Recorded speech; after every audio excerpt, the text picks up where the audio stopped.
All right. Good afternoon, everyone, and welcome to today's Lunch and Learn, Pandemic Parenting, Building Resilience, and Finding Joy. Today's webinar, once again, sponsored by Imprints Cares. My name is DaVonte McKenith. I'm the morning anchor at WXII 12 News here in the Piedmont Triad. And like I said earlier, it's such a pleasure to be here with you all this afternoon, especially during that lunch hour, right? I promise you this will be very, very beneficial for each and every one of you.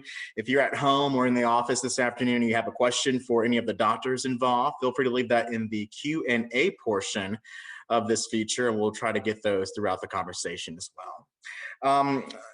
I don't have to say this, but I want to. This COVID-19 pandemic has certainly changed and impacted our lives day in and night out in many ways. And we continue to learn more about how it's impacting the mental health of our children and adolescents in our very own community. This afternoon, we are joined by Dr. Naomi Leslie and Dr. Stephanie Daniel. Both are very, very qualified to offer practical suggestions for dealing with some of those issues that our youth and younger people are experiencing during the course of this pandemic.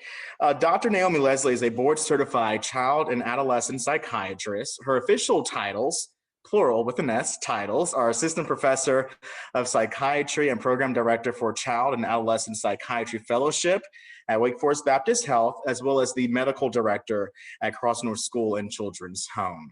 Dr. Stephanie Daniel is a clinical psychologist affiliated with Wake Forest Baptist Health as well, and their Department of Family and Community Medicine. She also served as the Executive Director of the Shoal Health Alliance. Dr. Leslie, Dr. Daniel, thank you both for being here this afternoon. All right, let's end this on a positive note, so to speak. With vaccines becoming more readily available and the opportunity to move about more freely, we've already seen that underway in several states. What are some suggestions for reconnecting as a family and sparking that joy that we once had that might have gotten lost during this pandemic? And I'll start this off. If we can move to the next slide, I wanted to add just a couple of ideas. So first of all, we have had a lot of together time over this past 14 months. All of us as families have maybe been a little too close for our hearts to grow fonder at times. So we want to make sure that you remember that actually separation and having some individual activities as much as possible is great to reboot connection. Don't forget that actually just letting your kid have some time away from you may start to reconnect, to strengthen the bonds that you have with them. I would be remiss as a medical professional not to go ahead and say that part of this question is that with vaccines, we're able to connect more, right? With our extended family, maybe we can expand our bubble there, or with other families, we can extend bubbles there. But that's with the vaccine. So I just want to say that yes, the American Academy of Pediatrics has recommended that all kids 12 and up get their vaccine. So just talk to your providers if you have questions about that, or if you are worried about that specifically for your own kids. But I would certainly recommend that as part of this process.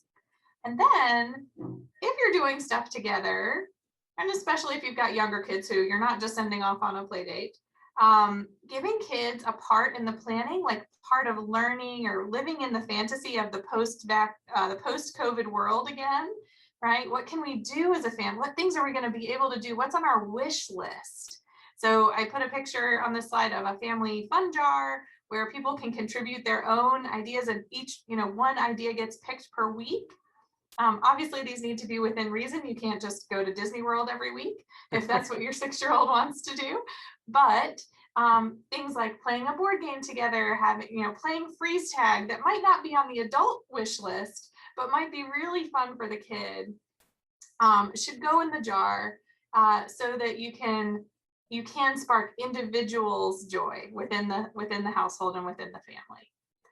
And then getting outdoors, right? This is still a safe place, even if everybody's not vaccinated.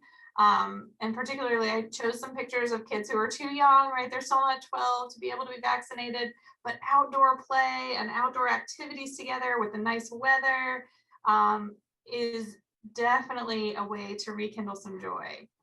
But I wanted to see if Dr. Daniel had any other suggestions. And then I know we're coming up to the end of our hour. So if anybody else has questions. Yeah, I would just say all of the things that Dr. Leslie just mentioned are ways to reset, right? Like, so spending time in individual activities, spending time outdoors, um, helping your family think together about what activities you're going to choose to do as a family, that can be a reset.